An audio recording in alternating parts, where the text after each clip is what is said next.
If you're trying to sell a house right now that needs a bunch of repairs and you're feeling a little stuck, well, that feeling is usually not because you don't have any options. It's because you're afraid to choose the wrong option. What I want to do today is walk you through the exact questions I ask all of my sellers. Now, these are not technical questions about the house. They're questions about you, your situation, and what you need right now. This is a short video, but a powerful one. So grab your coffee, let's get into it. For the first question, I ask sellers to step back and take a look at their current life circumstances and ask themselves, what is my current situation asking of me right now? Are there things in your life that are forcing your hand? Like, are you relocating? Are you settling in a state, carrying 2 mortgages, or dealing with a vacant house that's starting to become a real problem? Your current life situation should absolutely be part of the decision about how you sell your house. Now, if nothing is forcing a fast resolution, listing on the market is a strong choice. If the house needs to be resolved sooner rather than later, selling to an investor can provide a quicker resolution. The second question is about stress. This is something a lot of sellers don't realize how much it's going to affect them until it does. This is where I ask sellers to think honestly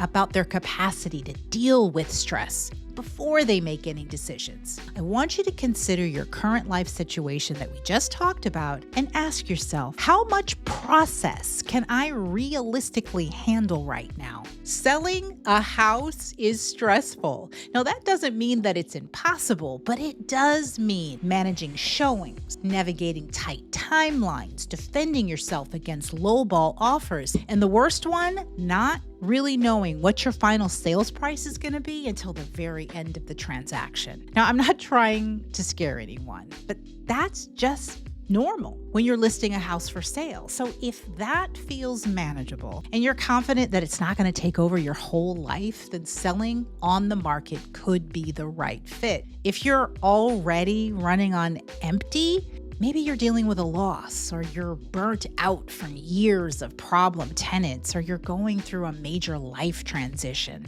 In that case, an investor sale may actually be a better option. The third question is about money, specifically what you're trying to optimize for. Is your priority getting the highest possible price?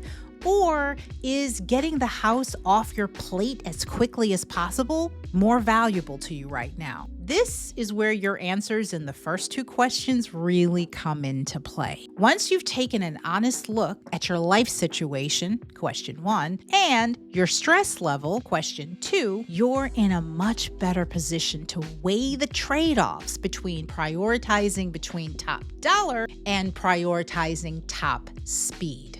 The last question is important because it's often overlooked. Do you even have enough information to make a decision?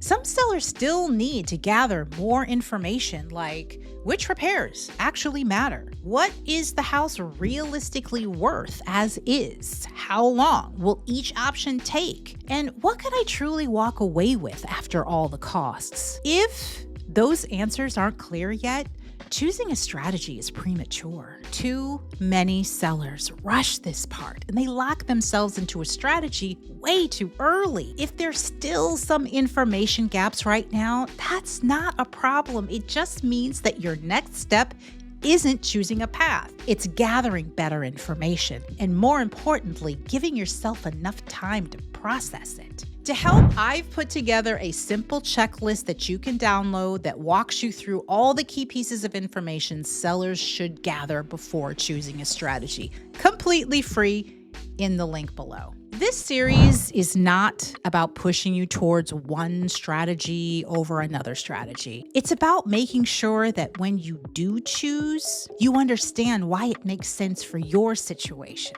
If you slow this down, ask the right questions, and don't decide until you feel confident in the answers, you put yourself in a much stronger position, no matter which path you choose. I'm going to leave you with one last thing. If you have a house right here in Metro Atlanta that you need some extra help with, feel free to reach out to me.